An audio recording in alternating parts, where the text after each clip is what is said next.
चंडालपुर गांव में बारिश अपने पूरे प्रकोप में थी। गांव का एक लड़का कुंदन, जिसे गांव में सभी बहुत समझदार मानते थे, उसने आज सरपंच से कहकर पंचायत बिठा ली।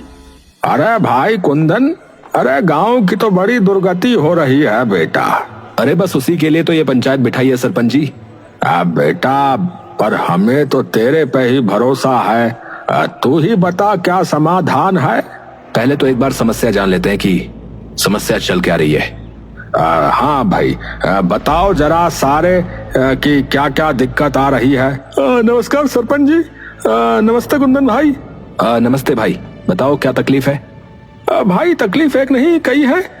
बारिश इतनी हो रही है कि एक तो गांव में हर जगह पानी भर रहा है। दिक्कत तो खेतों में भी आ रही है, पर उनको तो चलो पलड़ा वगैरह लगाकर संभाल लें, पर इस गांव में भरे हुए पानी का क्या करें भैया। बात तो ठीक कह रहा है ये सुधीर बेटा। इस चक्कर में मेरे बालक और मेरा दिमाग खराब कर दिए हैं। और सबसे पहली दिक्कत तो इन मच्छरों की है जो इस पानी में भिनभिना रहे हैं। कई लोगों को बीमारी हो रही है सरपंच जी। और उससे भी बड़ी दिक्कत सड़कों के गड्ढे। वो देखो एक बार, ये कल अपनी मोटरसाइकिल से आ रहा था, गड्ढे में बाइक गई और इसका मुंह जाके लगा नीचे। पहले तो इसकी बीवी ने भी पहचानने से मना कर दिया इसे। 2 घंटे बाद मानी कि उसी का है। और मेन रोड का ये हाल है कुंदन भाई, वो एक ही रोड है शहर जाने का, नहीं तो 14-15 किलोमीटर घूम के जाना पड़ता है। किसी को अस्पताल जाना हो या बाजार जाना हो तो बताओ कैसे जाएं। सारा काम रुका पड़ा है सरपंच जी। सरपंच जी, आप इस समस्या का कुछ नहीं कर सकते। अरे बेटा, मैं कर तो दूं, पर ये मेन रोड है। इसको ठीक कराने के लिए विधायक के पास अर्जी डालनी पड़ेगी, जो कि मैं 3 बार डाल चुका हूं। लेकिन वो उल्लू का पट्टा पता नहीं कहां सो रहा है। महीना हो गया, अभी तक कोई जवाब नहीं आया। सरपंच जी मेरी सहायता करिए। मेरी बिटिया की बड़ी तबीयत खराब हो रही है। सरकारी अस्पताल गांव से बाहर है, यहाँ न कोई डॉक्टर आ रहा है और पूरा रास्ता पानी से भरा पड़ा है और अस्पताल जाने के पैसे भी नहीं है। तो अब आप ही कुछ कर सको तो कृपया कर दो। सरपंच जी, आप एक काम करो, आप इन्हें दूसरे वाले रास्ते से अस्पताल लेके जाओ। मैं विधायक के घर जाकर देख के आता हूँ कि क्या मसला है। अब ठीक है भाई, तू अपनी लड़की को मेरे घर ले आ, हम पीछे वाले रास्ते से ही चलते हैं। अरे धन्यवाद सरपंच जी, धन्यवाद। अरे कोई नहीं, तू पहुंच घर, मैं आता हूँ भाई। है सरपंच अपने घर की ओर निकल जाता है और कुंदन सीधा विधायक के घर की ओर निकल जाता है। कुंदन जैसे ही सड़क पर जाता है तो उसे दिखता है कि पूरी सड़क पानी में डूब चुकी है। अरे अब क्या करूं?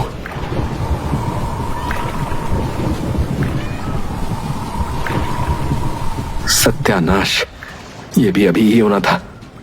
कुंदन अपना पजामा अपने घुटनों के ऊपर करता है और सड़क पर उतर जाता है।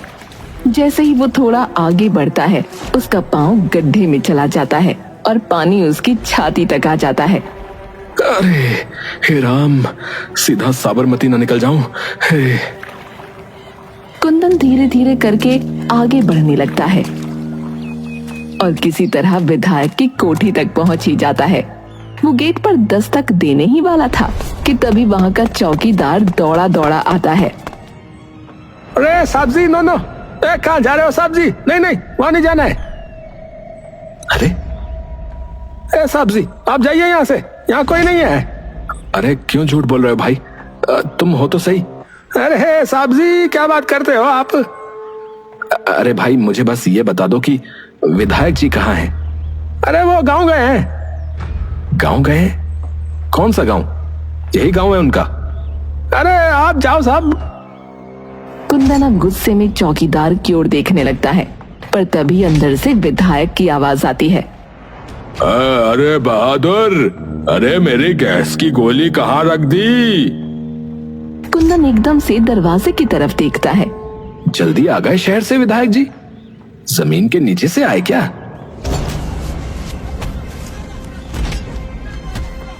भाई, एक बार और आखिरी बार कहूंगा कि ये हाथ हटा ले।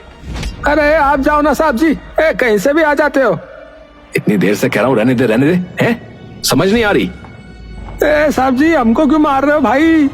हम बस अपनी नौकरी कर रहे हैं भाई साहब, जो हमसे कहा है वही कर रहे हैं। तो बार बार धक्का कैसे दे रहा है? धक्का कैसे दे रहा है? ये सारा शोर शराबा सुनकर विधायक बाहर आता है।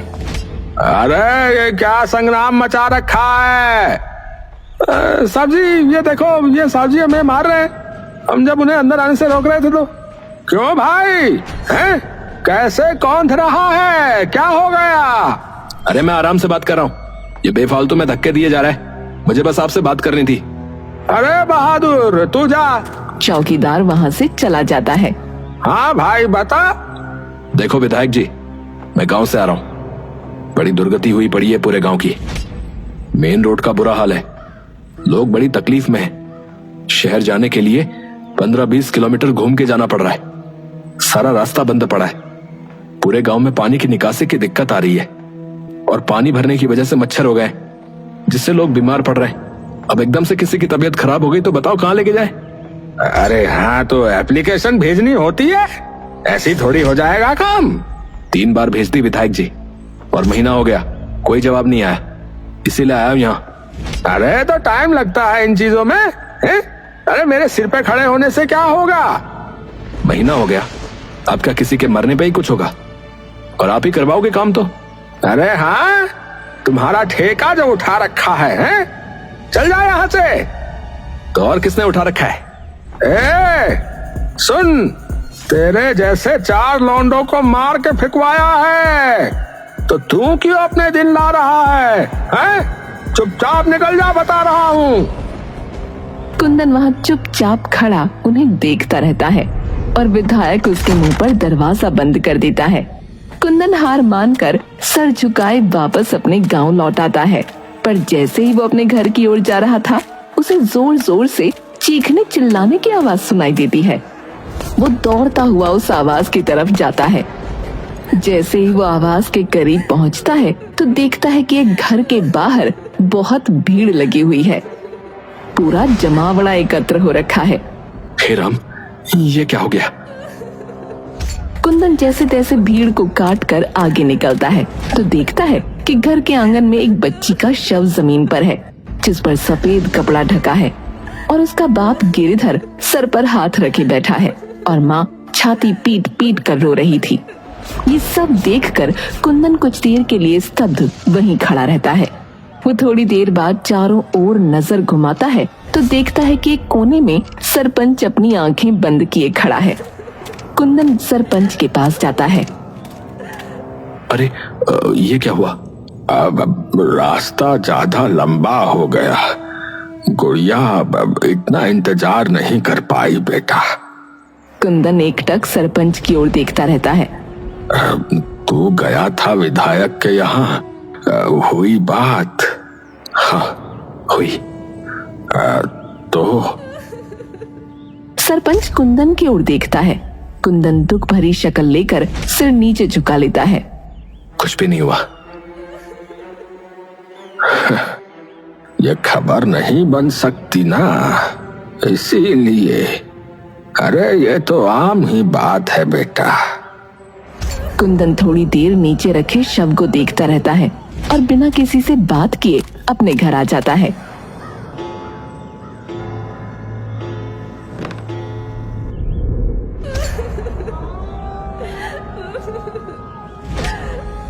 तभी कमरे में कुंदन का बड़ा भाई आ जाता है। कुंदन, क्या हो गया? क्यों ऐसे लेटा पड़ा रे? कुंदन उठकर बैठ जाता है। कुछ नहीं भैया, आप आओ बैठो। क्या बात है बता? कुछ नहीं। आपको उस बच्ची का पता चला? अरे वो गिरधर की लड़की? हाँ यार, बहुत ही बुरा हुआ उस बेचारे के साथ। हाँ वो तो है। तो फिर अब तो क्या सोच रहा है? यही कि एक कोने में पड़े गांव की किसी को क्या ही पड़ी होगी। लोग खुश हैं, परेशान हैं, जी रहे हैं, मर रहे हैं, उससे किसी को क्या ही फर्क पड़ेगा। कोई एक्टर नेता साइकिल चला ले या पैदल भी चल ले तो उसकी भी खबर बन जाती है। पर हमारी जिंदगी की कीमत नील बटे सन्नाटा ही रहती है। तो अब तो क्या करेगा रे? अभी नहीं पता, पर करूंगा कुछ ऐसा कि खबर बन जाए। अगला दिन चढ़ते ही कुंदन सरपंच के पास पहुंचता है।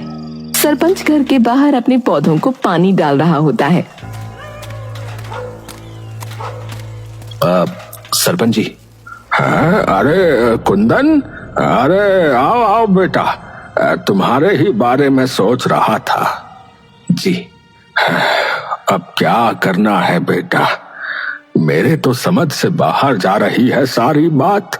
आप एक काम करो सरपंच जी, आप एक और बार आज पंचायत बिठाओ, वहीं बात करते हैं। अब ठीक है बेटा। सरपंच दोपहर चढ़ते ही गांव में पंचायत बिठा देता है, लेकिन कुंदन अभी तक नहीं आया होता।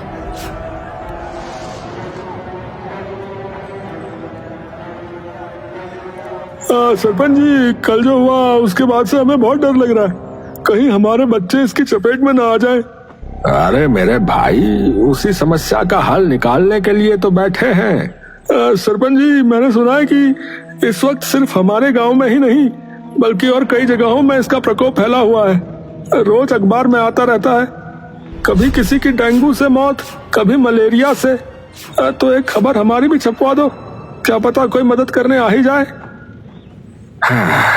बेटा, हमें कोई नहीं देखने आएगा और इस गांव में किसी बड़े नेता या अभिनेता का कोई रिश्तेदार नहीं रहता, तो यहाँ पत्रकारों को अपनी कलम या कैमरा उठाने लायक कोई खबर नहीं मिलेगी। सरपंच जी, सरपंच जी। अरे रवि, क्या बात हो गई?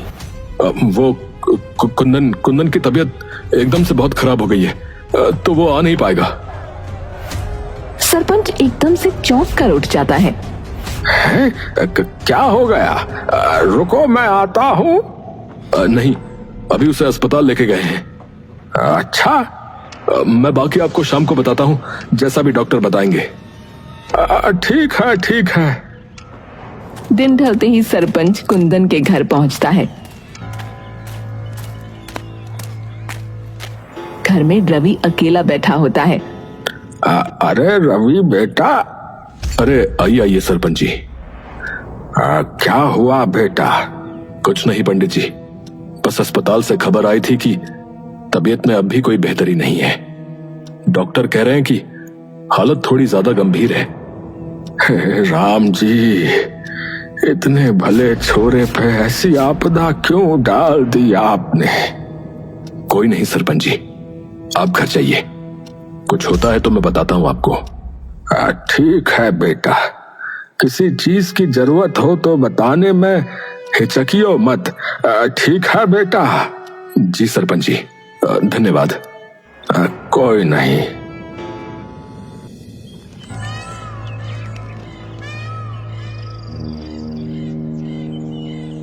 तभी वो देखता है कि उसके सामने कुंदन भागा आ रहा है। अरे ये यहाँ कैसे है? कुंदन तू? हाँ सरपंच जी, मैं। अरे पर तेरी तो तबीयत बिगड़ गई थी ना? अरे वही तो बताने आया हूँ आपको सरपंच जी। है क्या? अरे मैं तो मर ही जाता सरपंच जी, लेकिन तभी मेरी मौसी है ना, जो शहर में रहती है। हाँ है, हाँ। अरे उनके एक दूर के रिश्तेदार कोई ऐसी चीज लाए जिसे लगाते ही मैं थोड़ी देर में ठीक हो गया। सरपंच ये सुनकर भौंचक्का रह जाता है। क्या कहा? हाँ सरपंच जी, सच बोल रहा हूँ। अब क्या चीज थी वो बेटा? ये तो मुझे नहीं पता, उन्होंने जैसे ही मुझे वो रस पिलाया मैं कुछ ही देर में ठीक हो गया। अरे पर वो आया कहाँ से वो रस?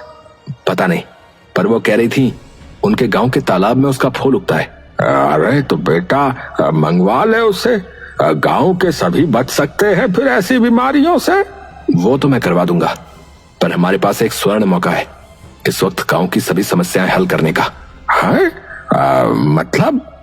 मतलब कि अगर ये बात फैल गई कि इस गांव में ऐसी दवाई है जिससे लोग ठीक हो जाते हैं, तो सारे लोग भागे भागे यहाँ आएंगे, क्योंकि इस वक्त सिर्फ हमारा गांव ही नहीं और भी कई जगह ये महामारी फैली है। हाँ, बात तो ठीक कही बेटा, पर ये सब होगा कैसे? देखिए, आप गांव के लोगों को बता दो और फिर देखो कैसे फैलती है बात। आप 10 कानों तक पहुंचाओ, 10,000 तक अपने आप पहुंच जाएगी। समझ गया। सरपंच उसी दिन जाकर गांव के कई लोगों को ये बात बता देता है। पूरे गांव में ये बात बिजली की तरह फैल जाती है। सभी लोग इसी की बात करने लगते हैं। तूने सुना, उस कुंदन को एक चमत्कारी अमृत ठीक कर गया, वरना वो तो बिल्कुल मरने ही वाला था। अरे मर गया था, जिंदा हुआ वापस भैया। सुबह होते ही कई लोग सरपंच के घर भागे आते हैं। अरे सरपंच जी। अरे क्या हो गया? अरे सरपंच जी, अरे बाहर आके देखो, गांव में भीड़ जुट गई है। हैं, क्या हो गया? अरे थलपंत दी, लंबी लंबी गालियां आई हैं और लड़कियां भी। हैं? क्या बोल रहा है? सरपंच बाहर जाता है तो देखता है कि सामने कई टीवी चैनल्स की गाड़ियां आई हुई हैं। सभी पत्रकार सरपंच की तरफ भागते हैं और उनसे सवाल करने लगते हैं। एक जना पूछो सवाल बस, वरना ऐसे तो मुझे कुछ समझ में नहीं आएगा भाई। तभी उनमें से एक पत्रकार निकल कर आती है और अपने कैमरामैन को भी साथ ले आती है। नमस्कार सरपंच जी, मेरा नाम अवंतिका है, तरसों तक न्यूज से। नमस्कार। रोल करो। तो सरपंच जी, इस वक्त आपका गांव बहुत चर्चा में है। आपके गांव में कोई ऐसा अमृत है जो कैंसर ठीक कर देता है? क्या? ये किसने कह दिया? आप ही के गांव वालों ने। अरे इन गधों को सुनता कुछ और है, ये बोलते कुछ और है। हाँ, अमृत नहीं है, एक तरह के फूल का रस है और कैंसर ठीक नहीं होता। ये आम डेंगू मलेरिया वगैरह ठीक होता है। हमारे गांव में एक लड़का है कुंदन, वो बिल्कुल मरने ही वाला था, लेकिन जैसे ही उसने वो रस पिया वो एकदम ठीक हो गया। तो इस वक्त वो लड़का कहाँ है? अरे भाई, सरपंच तू सारी बात छोड़, पहले मुझे वो दवा दे, मेरे भतीजे की तबीयत खराब है। क्यों दे? ठेका उठा रखा है हमने। सभी कुंदन की ओर देखते हैं। ये रहा जी वो लड़का। पत्रकार भागकर कुंदन के पास चली जाती है। अरे क्यों नहीं देगा? हैं? ऐसे कैसे नहीं देगा? क्या करोगे वरना? मार के फेंकवाओगे?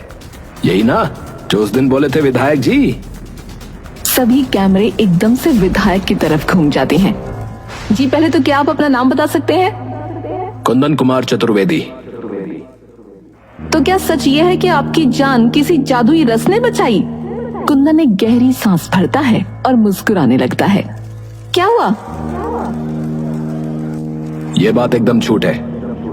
सरपंच एकदम से चौंक कर कुंदन की ओर देखता है। मतलब कि मेरी तबीयत कभी खराब ही नहीं हुई। तो फिर ये सब क्यों? मैडम एक बात बताओ, आप यहाँ आराम से आ गई? नहीं, आराम से तो नहीं, रास्ते में बहुत पानी भरा था, जिसकी वजह से आधे लोग आ ही नहीं पाए क्योंकि उनकी गाड़ी खराब हो गई और हम में से कई तो धक्के मारकर गाड़ी को यहाँ तक लाए हैं। यही हमारे साथ रोज हो रहा है, जिसकी वजह से ना हम कहीं आ पा रहे और ना कहीं जा पा रहे, और उसी वजह से एक बच्ची की मौत हो गई है। पर आपने ये सब क्यों किया? क्यों किया? ताकि आप लोग हमें देखो, हमारे हालात देखो, ताकि लोगों को पता लगे मैडम कि हम भी इसी दुनिया में रहते हैं, किसी और दुनिया में नहीं। जब हमें जरूरत थी तो आप में से कोई एक नहीं आया। पता नहीं कितनी अर्जियां, कितनी चिट्ठियां डाली, लेकिन जब अपना फायदा दिखा तो बिना किसी अर्जी के आप लोग यहाँ पर आके खड़े हो गए। और ये विधायक जी, जिनका चौकीदार मुझे ये कह के भगा रहा था कि वो यहाँ है ही नहीं, और फिर ये मुझे कहते हैं कि मैंने क्या ठेका उठा रखा है। जिन्हें पता नहीं कितनी चिट्ठियां लिखी, लेकिन मैं लिख के देता हूं कि इन्होंने वो चिट्ठियां खोल के तक नहीं देखी होंगी। इसीलिए किया मैडम, क्योंकि हमारी जिंदगी आप लोगों को अपनी खबरों लायक नहीं लगती, तो मैंने झूठी खबर बना दी। पत्रकार थोड़ी देर तक चुपचाप खड़ी रहती है। जिस बच्ची का देहांत हुआ उसके घर का पता बता सकते हो आप? कुंदन उसे गिरधर के घर का पता बता देता है। शुक्रिया, हम में से कुछ लोग जाकर उस बच्ची के बाप से बात कर लेंगे और कुछ लोग गांव की दूसरी जगह कवर करने चले जाएंगे। धन्यवाद, और उम्मीद करता हूं कि आगे किसी के मरने या किसी जादू का इंतजार नहीं करेंगे आप लोग खबर छापने के लिए।